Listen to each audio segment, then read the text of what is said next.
Hola Advokat Wannabe. Kali ini kita kedatangan tamu, salah satu teman lama juga. Dulu kita pernah satu bangku ketika SMP. Sekarang panggil bapak apa beliau yang mas ya? Atau mas saya? Mas lah.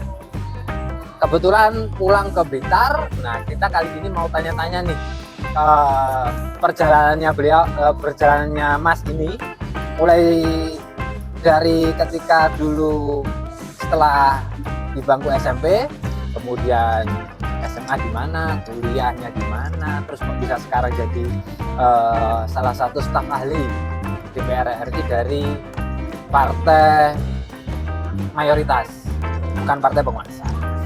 Bener ya? Ya, oke. Kita langsung ya, kita mulai ya. Mas Hadi, gimana kabarnya? Nah, Mas, ini kan kita mau ngebahas kok bisa sekarang kok jadi staf ahli DPR RI fraksi partai mayoritas ya? Oh iya, Bukan partai penguasa ya, bener ya? beda konteks ini. Terakhir kita itu ketemu tahun kemarin, masih ketemu ya? Ya, Nah, sekarang udah hampir berapa tahun Mas berarti jadi staf ahli DPR RI? ya Berapa periode? Hampir. perkiraan 3 tahun. Oh, satu periode. Satu periode. Nah, perjalanannya dulu gimana itu? Dulu kan kita masih, kalau masih diingat kan satu SMP dulu ya? Oh iya, satu MTS. Satu MTS tapi beda kelas. Dulu itu kita satu sekolahan tapi tidak satu kelas. Ada 2 kelas yang berbeda. Nah, setelah itu, setelah dari SMP, berarti kan melanjutkan SMA di mana, Mas? Kebetulan panjang tuh sejarah. Mungkin secara Nggak apa-apa. Nggak apa-apa, cerita aja semuanya. Kita nggak peduli durasi. Yang penting intisari dari percakapan kita hari ini itu setidaknya memberi perspektif baru para yang menonton. Nah, dulu setelah habis dari SMP itu saya melanjutkan di sekolah teknik SMKN 1. oh, Kebetulan ke sini saya ya. ngambil jurusan TKN, teknik dan ATK. Kalau dulu zamannya otomotif. Nah, setelah itu saya habis dari SMK, saya terminal setahun, jadi tidak langsung melanjutkan, tetapi berarti saya bekerja tahun. di luar pulau lah, di Kalimantan. Tetapi habis itu saya punya tekad untuk melanjutkan jenjang yang lebih tinggi atau jenjang berjenjang. Saya dulu kuliah di STKIP, ya, jurusan STKIP Blitar. Oh, Iya, STKIP Blitar. Saya jurusan pendidikan matematika, MIPA. oh, berarti setelah dia SMA di SMKN, Iya, SMKN jurusan teknik otomotif, kemudian lanjut di STKIP PGRI Blitar. PGRI Blitar. Berarti kuliah keguruan Mas ya? Kuliah keguruan. Kuliah keguruan, jurusannya jurusan matematika, jurusan eksak, hitung-hitungan. Nah, setelah itu lulus tahun Saya lulus tahun 2016. lulus 2016, masuk 12. oh, berarti lulus UNTEK. Lulus tepat waktu. Oh, tepat waktu. Bukan di waktu yang tepat. Beda konteks ya. Beda. Terus ini, dulu pas kuliah itu apa? Organisasi, ekstrakurikuler apa? Kalau saya di internal itu ikut organisasi mahasiswa pencinta alam Oh, atau Makalah. Mapala. Ya, Mapala. Tapi di sisi lain saya di ekstra kampus itu ya kebetulan ya saya pernah ikut LK1. Kalau di pendidikan dasar itu ada latihan dasar kepemimpinan. Oh, LK itu kayak leadership gitu ya? Ya, leadership, latihan kepemimpinan satu itu di HMI. HMI. Himpunan mahasiswa. Himpunan Mahasiswa Islam. Berarti kuliah dulu Mas Haji ini selain aktif kuliah pasti. Terus juga beliau juga Mas Haji ini juga ikut organisasi HMI atau Himpunan Mahasiswa Islam Indonesia. Enggak, HMI. bukan, beda. HMI aja. Oh, beda. Kalau saya dulu PMI. Sekarang teman saya ini HMI, nggak apa-apa. Tapi kan tetap berkontribusi. Berarti kuliah sambil ikut organisasi. Ikut organisasi. Terus Ya kita belajar di tempat, karena kita sebagai mahasiswa itu agent of change, agent of control. Generasi masa depan negara Indonesia ini ya ada di pemuda, khususnya para mahasiswa.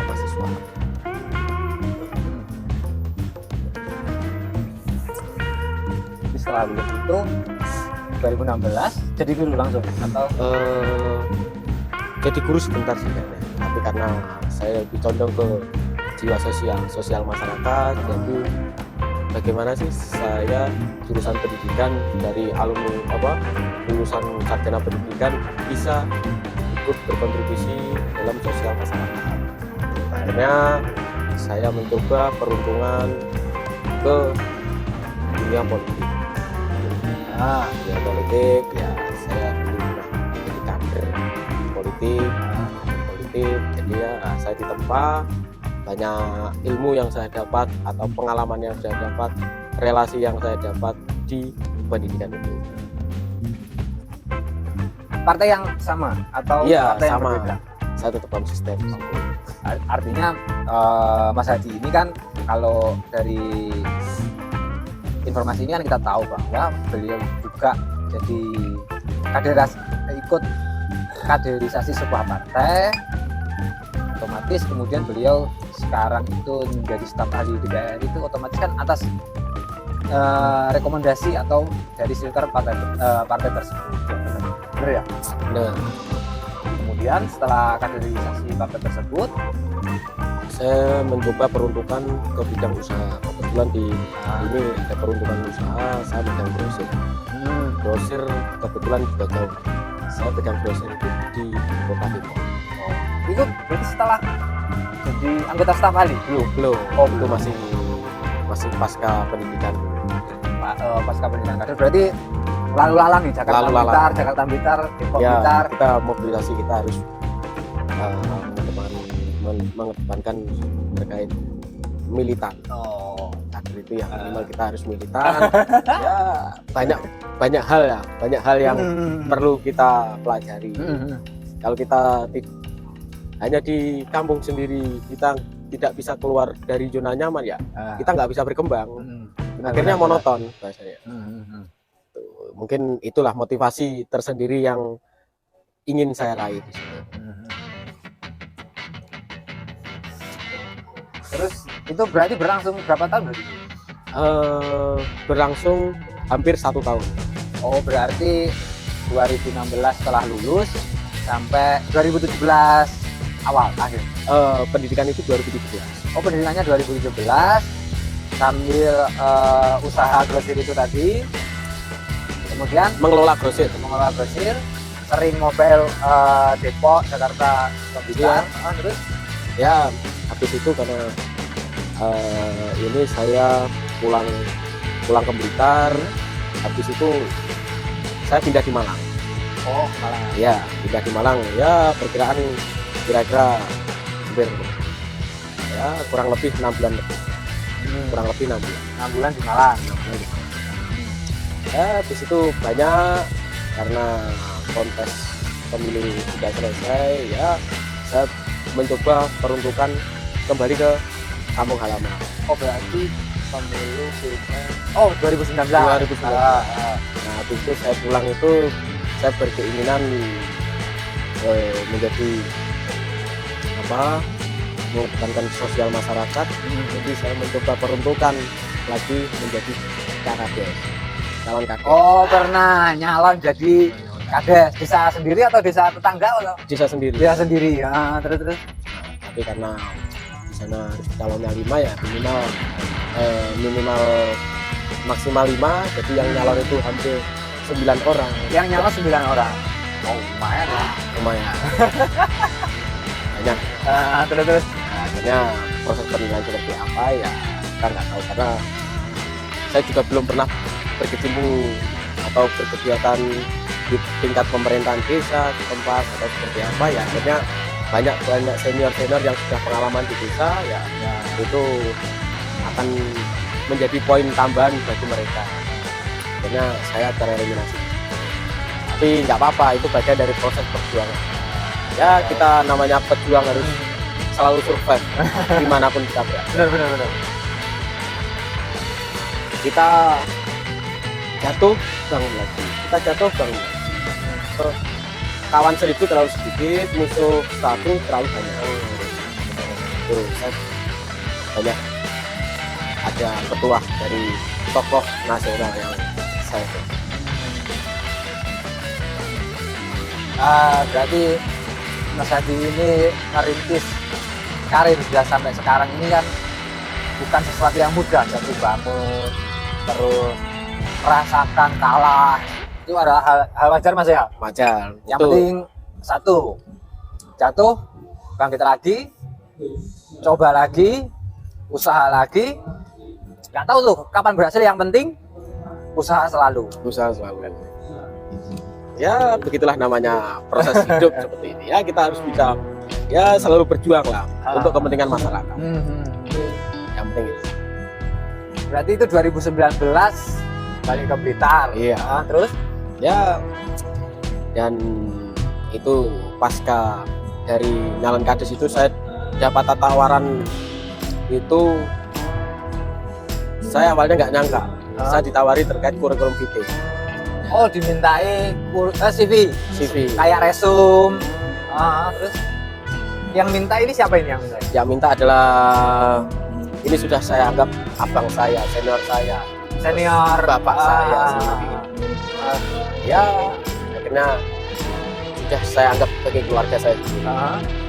Kebetulan beliau asli orang Malang. Saya dibawa, ya saya disuruh untuk survive, belajar menjadi staf ahli DPR. Ya alhamdulillah sudah berjalan kurang lebih 3,5 tahun kalau nggak salah. Oh berarti ini yang jadi staf ahli DPR RI, anggota DPR RI dari kota kita, kota Blitar atau dari kota mana ya? Alhamdulillah saya dapat tugas menjadi staf ahli DPR RI itu dari Dapil Jatim 6. Jatim 6 itu berarti wilayah meliputi kota Kabupaten Blitar, Kabupaten Tulungagung, kota Kabupaten Kediri. Oh 3 kota kabupaten. Ya 5 kota kabupaten. Berarti mulai berangkat atau menetap di Jakarta, terus dinas di apa Gedung Nusantara Mas ya? Ya, kalau kebetulan saya menjadi staf di Jakarta, ya kantor saya biasanya ya tempat orang-orang demo itu. Tahu. Ya kita harus sambil belajar lah, mencari relasi, pengalaman. Nah berarti kan sekarang sudah aktif nih Mas di Jakarta staf ahli DPR. Sebenarnya ini mewakili pertanyaan masyarakat ya, karena kan belum tahu sih apa sih tugas, kemudian fungsi jabatan DPR RI pusat kalau teman saya ini staf ahlinya, atau mungkin nanti kita tanya juga kalau DPRD provinsi sampai DPRD kabupaten kota itu sebenarnya tugas pokok atau fungsi dari DPR RI atau DPD itu apa, kontribusinya untuk kita sebagai masyarakat luas, masyarakat awam itu seperti apa. Nah kemudian kebetulan juga ini mau pesta demokrasi 2024 ya, kita tanyakan langsung apa sih fungsi pokok dari DPR tersebut. Apa Mas? Kira-kira apa Mas? Yang dengan bahasa yang mudah aja Mas, jangan terlalu birokrasi nanti banyak yang nggak tahu. Atau kalian yang pengen tanya lagi di komen aja, nanti kita jawab pertanyaan apapun. Yang pasti kalau seputar hukum, seputar yang kita bahas kali ini kita pasti jawab. Apa Mas kira-kira Mas? Ya fungsi DPR itu ada 3. Terkait 1 masalah anggaran. Masalah anggaran budgeting. Anggaran atau budgeting. Yang kedua terkait fungsi legislasi. Fungsi legislasi itu terkait perundang-undangan. Terkait RUU atau apa usulan-usulan undangan RU undang-undang itu melalui fungsi legislasi. Terus yang ketiga adalah fungsi pengawasan. Nah, sebagai mitra di pemerintah, DPR itu mempunyai peran terkait fungsi pengawasan, terkait kinerja pemerintah, terkait kinerja pemerintah melalui kebijakan menteri atau apa. Itu pun juga menjadi atensi kepada dari DPR sendiri sebagai fungsi pengawasan. Oh, berarti tugas pokok DPR itu ada 3, teman-teman. Pertama, fungsi budgeting, penganggaran, terus ada legislasi. Nah, legislasi ini kaitannya pembuatan undang-undang, kebijakan negara, kebijakan publik. Terus yang terakhir, fungsi pengawasan. Jadi DPR itu berfungsi juga untuk mengawasi pemerintah, entah itu dalam departemen kementerian atau departemen lain seperti kayak BI, Bank Indonesia yang kemarin rame-rame itu. Terus juga mengawasi seperti rapat dengan pendapat dengan yang kemarin viral itu Menko Polhukam, seperti itu. Jadi DPR itu memiliki tugas fungsi pokok 3 itu. Nah, kita tanyakan lagi nih, ketika fungsi penganggaran itu seperti apa sih? Gambaran kita biar tahu lah, anggaran itu dari pusat sampai daerah itu seperti apa. Kalau untuk fungsi anggaran atau budgeting, itu biasanya di setiap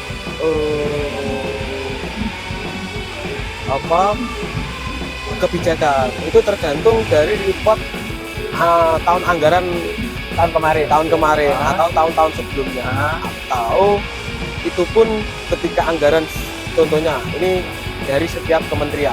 Setiap kementerian di bawah itu ada para eselon 1 seperti dirjen-dirjen itu eselon 1.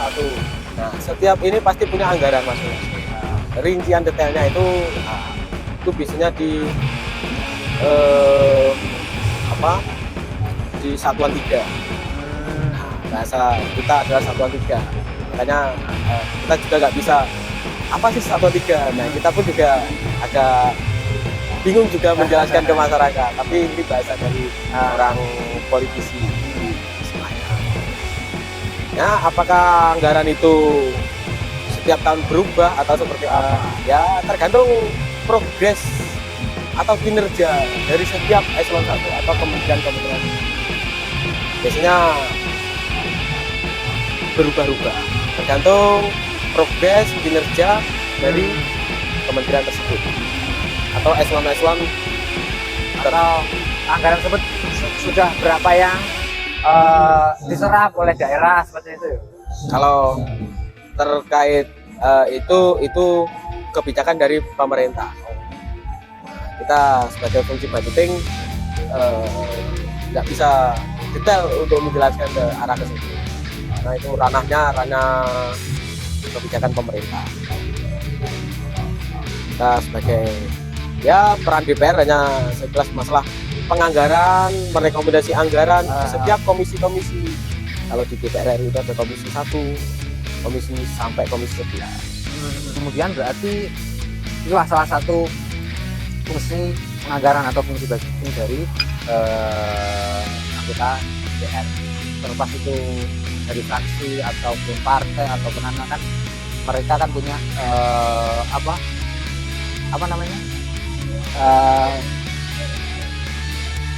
proporsi masing-masing dalam fungsinya.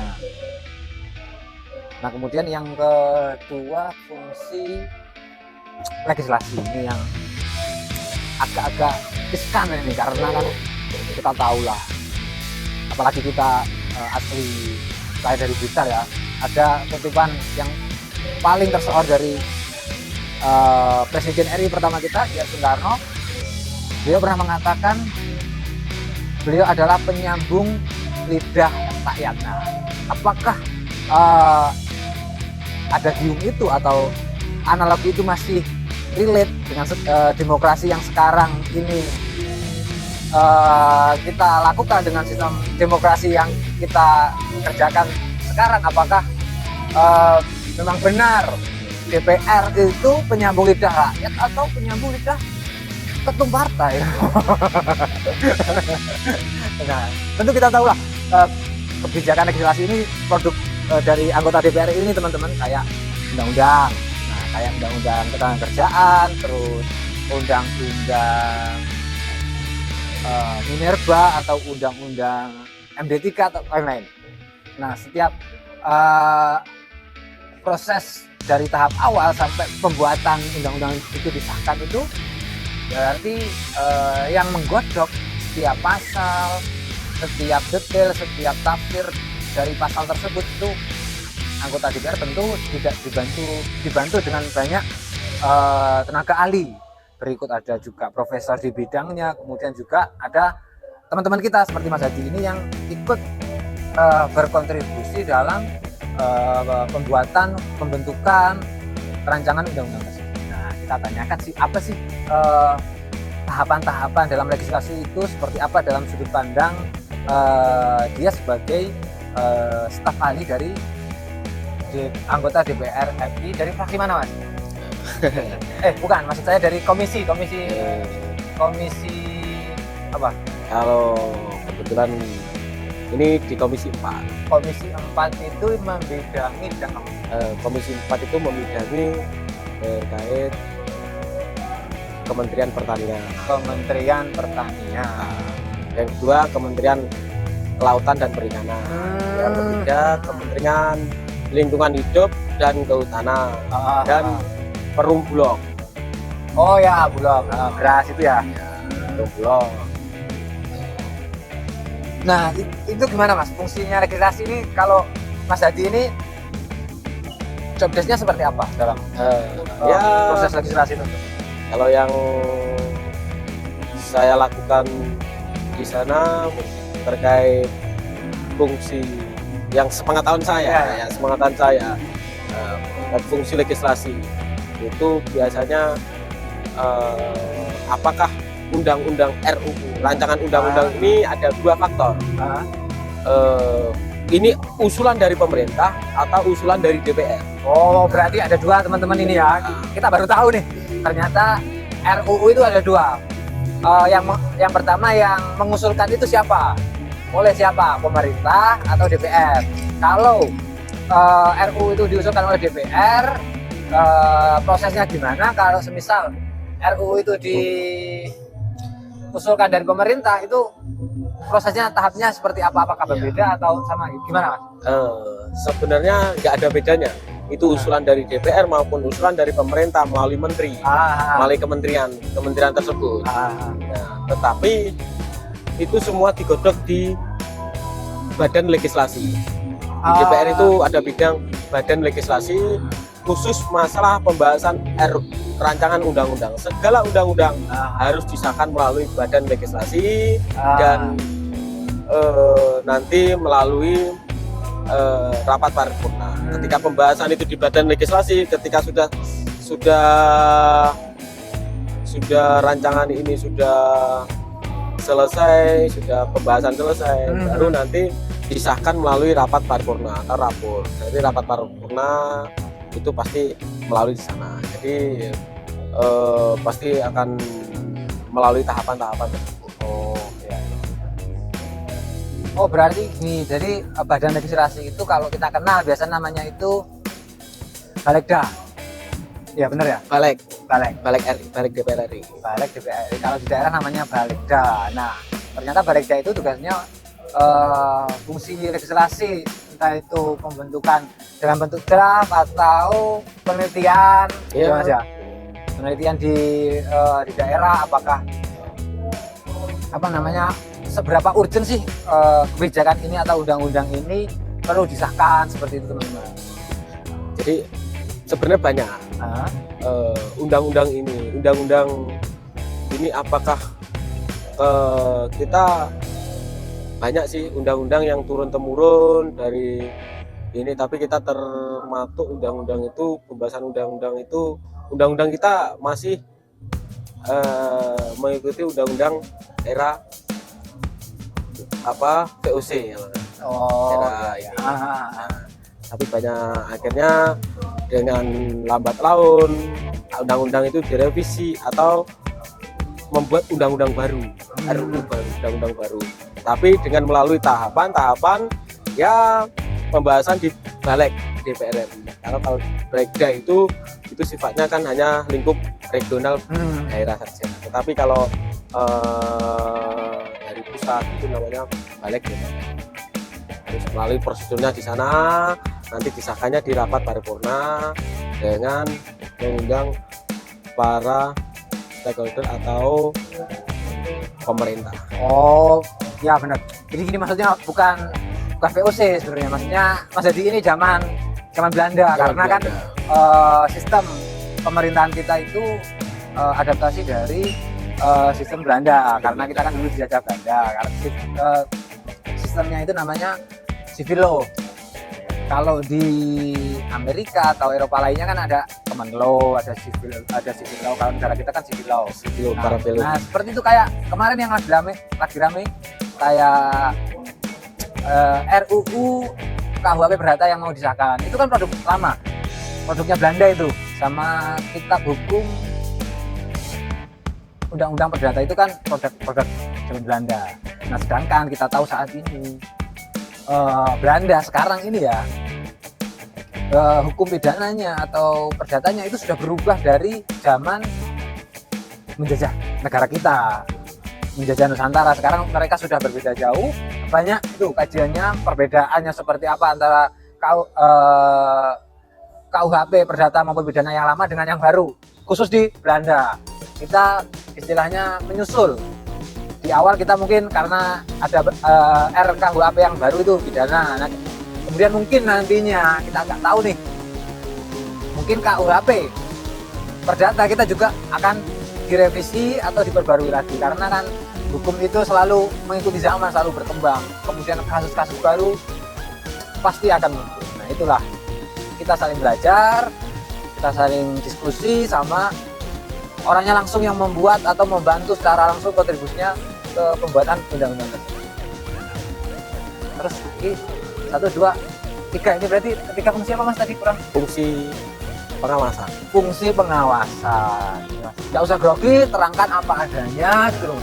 Kayak akan terbebani jadi host ini terbebani kok, bintang narsumnya kok nggak act out, nggak lepas, kalau ngomong kok ada grogi-groginya kan nggak enak aku gitu. Apa kurang enak ini kopinya? Enggak, biasa ya.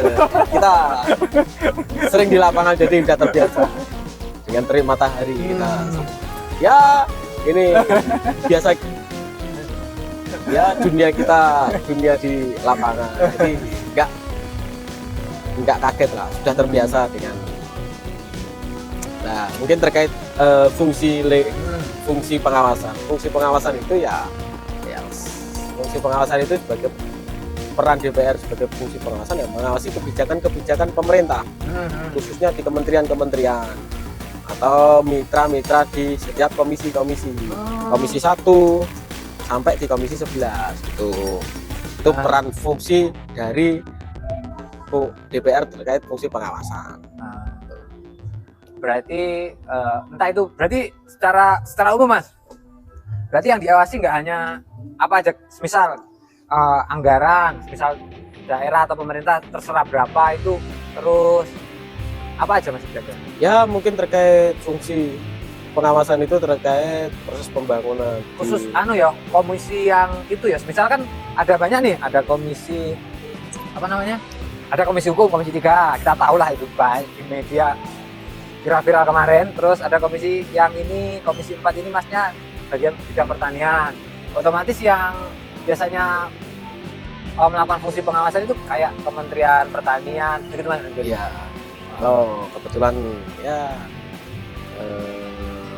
saya jadi staf DPR RI di Komisi 4. Nah, kebetulan ya membidangi mitra pertanian, Kementerian KLHK, Kementerian Lingkungan Hidup dan Kehutanan, terkait dan Kementerian Kelautan dan Perikanan. Nah, ya kita sebagai peran DPR sebagai fungsi pengawasan, ya kita melihat banyak kasus-kasus, banyak yang terjadi mungkin kendala atau apa di setiap provinsi, setiap kota kabupaten mungkin banyak kendala terkait peran dari pemerintah terkait kebijakan yang berada di tingkat provinsi atau regional maupun tingkat di DPR di kota kabupaten. Nah, kita sebagai peran DPR sebagai fungsi pengawasan ketika ada masalah ya kita ada polanya itu kunjungan kerja spesifik ya kita sebagai itu bagian dari bentuk fungsi pengawasan turun bawah. Ya banyak sih. Kebetulan ya saya juga bidang pertanian itu bidang Kesra sebenarnya. Oh, Menko Kesra. Ada bagian kementerian apa Menko Kesra apa jangan Kesra. Kesejahteraan rakyat. Kesejahteraan rakyat. Berarti termasuk jobdesknya Komisi 4 ya? Komisi 4, jobdesk di Komisi 4. Ya minimal kita ya tahu-tahu sedikit, nggak tahu-tahu banyak ini. Tahu-tahu banyak nanti kita ditegur sama atasannya kalau tahu itu banyak. Terlalu bocor. Biasa. Jadi fungsi DPR itu berarti kan ada 3 tadi. Fungsi budgeting sama legislasi, terakhir yang ketiga fungsi pengawasan. Karena kan tadi kan dari awal kan kita udah tahu nih perjalanan karirnya Mas Hadi itu jatuh bangunnya seperti apa. Nah ini menjelang akhir dari video kita hari ini, ada nggak Mas? Saya minta pesan-pesan untuk mungkin teman-teman yang masih kuliah, entah itu apapun jurusannya, ataupun jurusan hukum atau jurusan lainnya, pesan-pesan atau istilahnya bukan nasihat sih, nasihat nanti jatuhnya kita terlalu orang bijak. Jadi kita pesan-pesan yang mungkin ketika kuliah itu kita harus apa sih untuk mengembangkan entah itu hard skill ataupun soft skill kita untuk ke depan itu setidaknya ketika kita terjun ke kenyataan dalam artian entah itu ke dunia kerja atau sosial masyarakat itu kita sudah siap menjadi orang dewasa yang bisa berkontribusi lebih ke masyarakat, ke lingkungan ataupun ke lingkungan kerja kita nanti. Gimana Mas? Ya, nggak usah banyak-banyak, sedikit lah minimal. Ya, banyak mahasiswa atau generasi pemuda atau milenial sekarang adalah Gen Z. Nah, dulu kalau zaman kita generasi milenial, kalau sekarang generasi Gen Z, generasi Z. Nah, nanti setelah ini ada nanti generasi apa? Generasi F kalau nggak salah ya. Jadi sekarang masih TK kayaknya. Ya, apa Mas kira-kira pesannya buat penonton kita hari ini? Dimanapun kita berada, ya minimal kita bisa berproses dengan sungguh-sungguh. Dengan proses sungguh-sungguh, kita ibarat menabung. Kita menabung pasti akan dapat hasilnya dari tabungan tersebut. Ya kalau kita berproses dengan sungguh-sungguh, ya hasil itu tidak akan membohongi dari proses sendiri, proses tersebut. Ya apapun itu, tempaan, cobaan, rintangan, kalau kita ikhlas, kita tuntas dalam melaksanakan itu, ya suatu saat anda sendiri yang akan menjadi penerus generasi, penerus pemerintah, penerus seperti di apa ya, pemerintah kota kabupaten yang menjadi seorang pemimpin lah, pemimpin di masa depan. Ya kalau kita jatuh, kita bisa berdiri lagi, harus berdiri lagi. Kita jatuh, berdiri lagi. Jangan sampai patah semangat, patah arang, kita sudah dijatuhkan, kita tidak bisa berdiri. Jangan, itu harus bisa berdiri lagi dan bangkit untuk meraih cita-cita demi bangsa dan negara. Pesan terakhir sebelum kita closing, pesan terakhir apa untuk anak-anak yang masih kuliah ini, kayak apa, ikut organisasi untuk mengembangkan mungkin jiwa leadershipnya, jiwa organisasinya, biar nanti misal di dunia kerja kan ada organisasi perusahaan tuh, koordinasi manajerial lain-lain, biar tidak ada apa namanya miss atau apa gitu kan. Ya untuk generasi khususnya mahasiswa sekarang itu dengan adanya era digitalisasi sebenarnya mempermudah untuk proses pembelajaran. Mungkin dari akademisinya, dari segi keorganisasian, kepemimpinan. Nah, sebenarnya akses atau relasi itu sebenarnya lebih mudah daripada zaman-zaman Kita ya. Zaman-zaman kita agak-agak sulit. Proses Jadi dari HP monokrom poliponik ke HP Android. yang kayak sekarang nih, semua layar dulu layarnya hitam putih sama ada apa namanya? Bukan keyboard, keypad. Sekarang kan waduh. Sekarang HP sudah layar semua. Ya minimal harus proses tempat tergantung. Kalau organisasi kalau sungguh-sungguh ya akan mendapatkan hasil yang sesuai yang diinginkan. Kalau nanti mahasiswa ada tipikal mahasiswa kupu-kupu kuliah.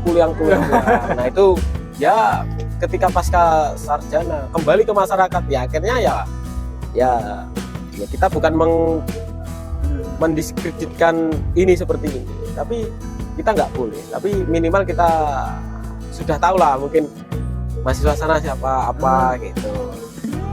Nah, kalau mahasiswa yang ikut organisasi dia waktunya membagi antara di akademisinya atau di organisasi, ya itu pun akan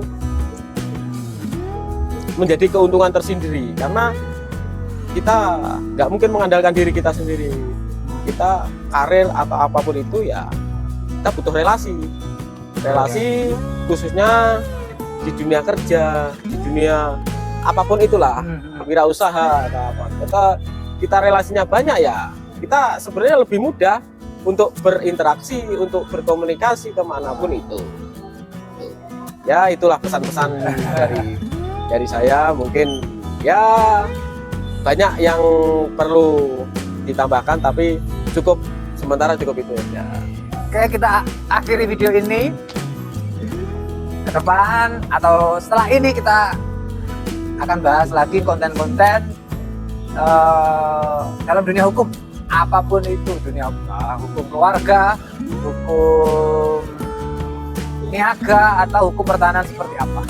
Tetap ikuti video-video kita dan jangan lupa subscribe lah minimal ya. Ya, terima kasih. Terima kasih.